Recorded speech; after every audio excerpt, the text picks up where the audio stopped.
Hi everyone, I'm Kevin, and this is HFX by Bike, a channel all about getting around Halifax by bike. In today's video, I'll be spotlighting the Lake Banook Multi-Use Path in Dartmouth.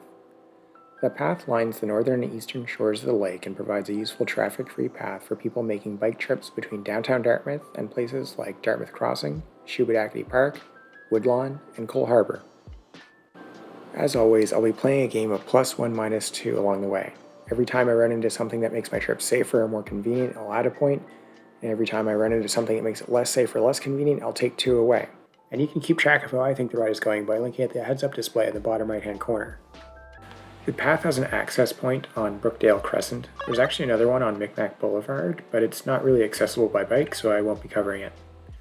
The multi-use path itself keeps me out of traffic and only has a few side streets it intersects with along the way. This section of the path doesn't seem to have either lights or guardrails, and that doesn't seem ideal next to a lake.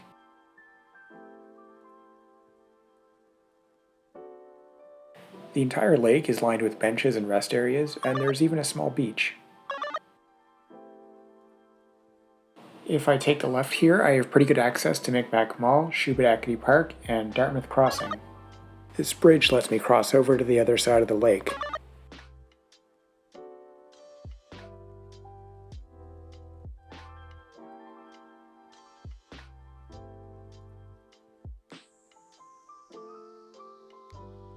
The path used to be cut off by the Kiwanis parking lot, but they're wrapping up construction and making the trail continuous as part of the upgrade. Taking the left at the lights can get you to places like Woodlawn and Cole Harbour, although the bike infrastructure can get pretty sparse that far out.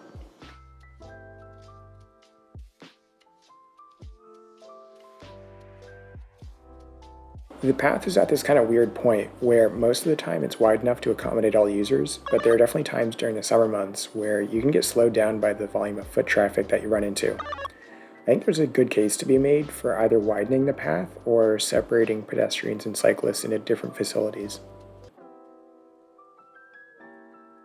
It only applies to this turn on Prince Albert Road, but the city did actually manage to put the guardrail on the correct side of the path. The path is almost entirely flat the entire way around the lake, and the paving is consistently good. I recorded this on a foggy, rainy day, but it is a pretty pleasant trip to make by bike. I've only been here a few times during the winter, but it's always been well maintained whenever I have.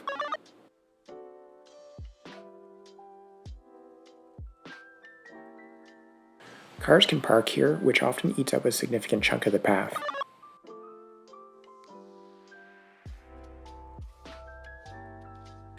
The path follows a major roadway, and that's great, but here it veers away from the road and follows the lake. That's fine, but it feels like a huge missed opportunity to get bikes to and from downtown Dartmouth.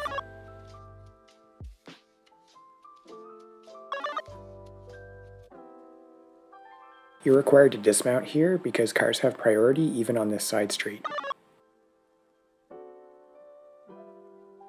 I'm going to cover the path connecting Sullivan's Pond to the Dahlia Bikeway here because it's too small to cover on its own. The multi-use path continues back up to the road where crossing is facilitated by cross rides and a lit sign.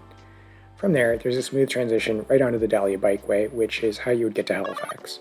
The path ran for just a bit over 2.5 kilometers, so here are the bonus points. The Lake Banook Multi-Use Path creates a traffic-free corridor connecting downtown Dartmouth to areas north, as well as several residential neighborhoods in the area. There aren't really that many downsides to using the path to get around, save for maybe sometimes heavy pedestrian traffic. That's it for this one. As always, thanks for watching, and see you next time.